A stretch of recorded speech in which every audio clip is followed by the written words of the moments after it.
गाजीपुर से विकास शर्मा पत्रकार की रिपोर्ट। 4 वर्ष सरकार के पूरे होने पर विधायक ने प्रेस वार्ता कर दी जानकारी।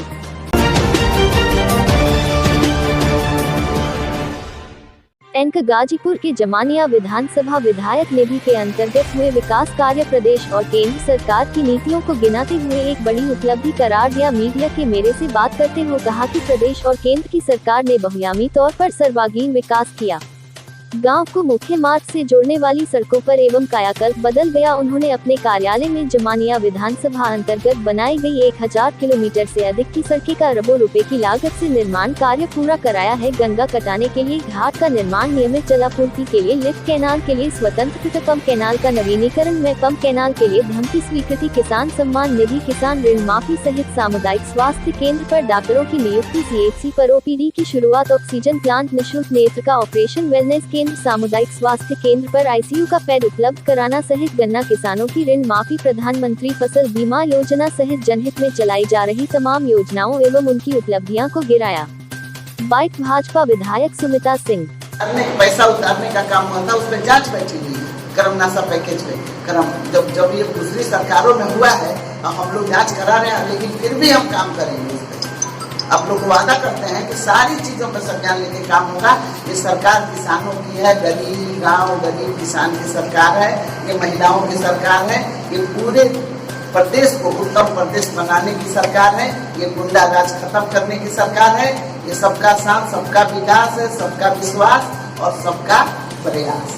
अब ऐसी सरकार एक आम जनों से जुड़ी समस्या है, क्योंकि ये आपके क्षेत्र में नहीं लेकिन आपका प्रयास इसमें लोगों को अपेक्षित है। जो ट्रेनें हैं जमानिया विधानसभा के लगभग दिलदार नगर को छोड़ दिया तो लगभग सभी स्टेशनों से मेल एक्सप्रेस ट्रेनों का जो कोरोना काल से पहले लगता था बंद कर दिया गया। देखिए ये विषय केंद्र का है, और लेकिन मैं इसमें जानती हूँ अभी क्या ये जो सरकार जो ट्रेनें अभी आपकी चल रही है ना, ये सारी स्पेशल ट्रेनें हैं। कोई ऐसी ट्रेन नहीं जो भारत सरकार की उसमें चल रही है, सब स्पेशल ट्रेनें चल रही है। और कोरोना प्रोटोकॉल की वजह से इसमें कुछ नियम लागू हुए थे, पटरी वगैरह दुरुस्त हो रहे, लेकिन जब ये ट्रेनें चलेगी रेगुलर ना तो स्टॉपेज आपको वहीं का वहीं मिलेगा। इसमें आपको मैडम कोरोना की जहाँ बात की जा रही है, मैं आपको ध्यान स्वास्थ्य की तरफ ले जाना चाहूँगा। सामुदायिक स्वास्थ्य केंद्र पर आपके द्वारा ही कुछ महीने पहले ऑक्सीजन प्लांट का उद्घाटन किया गया था, जो अब तक नहीं किया। उद्घाटन नहीं किया गया था और उसमें पैसे की कमी नहीं है। मेरा निधि का धन लगा हुआ है। कहीं से कमी तो है मैडम। आप देखे थे ना जिले के उस ऑक्सीजन प्लांट का उद्घाटन किया, और ये दोनों प्लांटों का उद्घाटन 15-20 दिन करा के करते हैं। इसमें कहीं मैंने देखिए एक चीज मेरी विशेष चीज उस पर ध्यान दीजिए।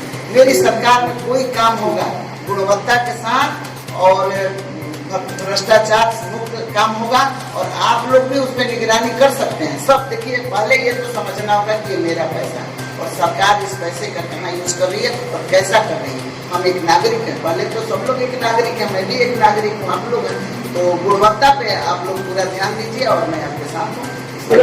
बात ऑक्सीजन प्लांट की हो रही है कि कब तक चालू हो जाएगी? तीसरी लहर संभावित अक्टूबर में बताई जा रही है। पहले चालू करते हैं तो अब तक केवल 3 से लगाई। लापरवाही किसके, इसको बता दीजिए। प्लांट नहीं था तब मैंने कितने लोगों के साथ। ये लापरवाही किसके? सरकार की लापरवाही है।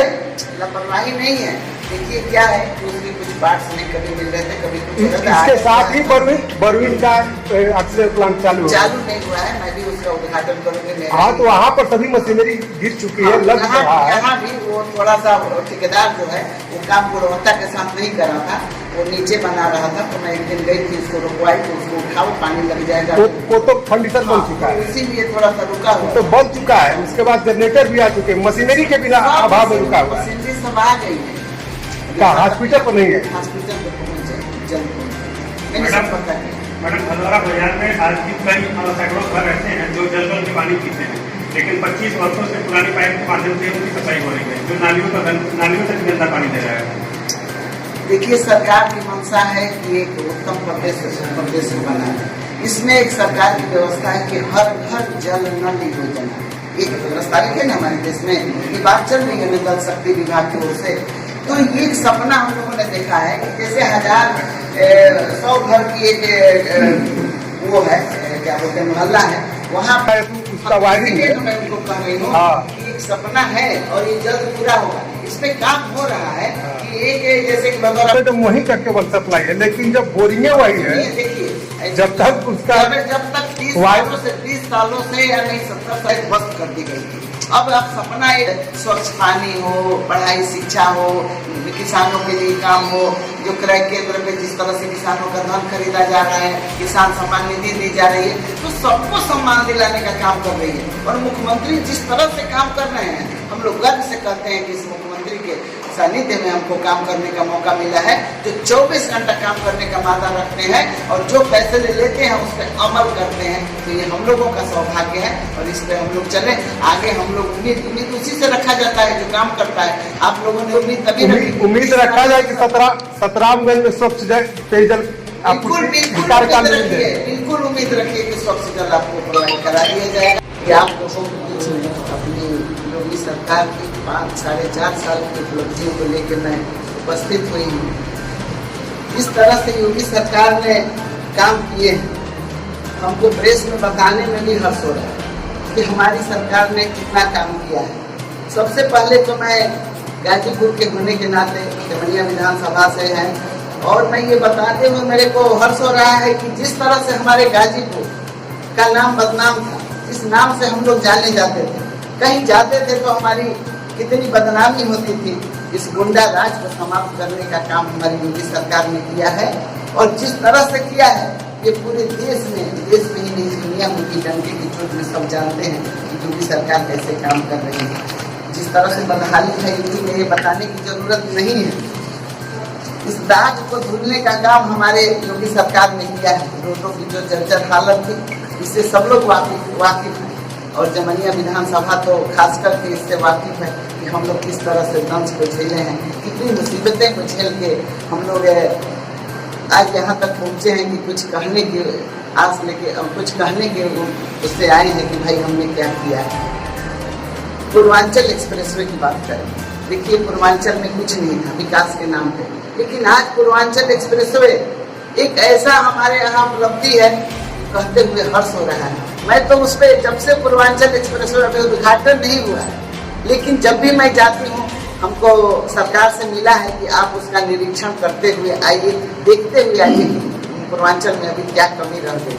और मैं 3.5 घंटे में लखनऊ पहुँच जाती हूँ। ये पूर्वांचल वालों के लिए उपलब्धि है और इससे बहुत विकास जुड़ा हुआ है। बहुत से कार्य ऐसे होंगे तो इस पूर्वांचल को देखते हुए हमारे यहाँ विकास के कार्य होंगे। महिलाओं के लिए जिस तरह से सरकार ने काम किया है, देखिए आज तक केवल बातें ही होती रही थी महिलाओं के लिए, लेकिन महिलाओं का जब से मोदी सरकार बनी है तब से हम महिलाएं गर्व की अनुभूति करते हैं और पूरे देश में महिलाओं की जो हालत में सुधार हुआ है। बेटी बचाओ बेटी पढ़ाओ, तमाम तरह के ऐसे नारे दिए गए। 1090 एक ऐसा हेल्पलाइन जारी किया गया कि महिला को ये कहा गया कि मोबाइल हाथ में 1090 साथ में।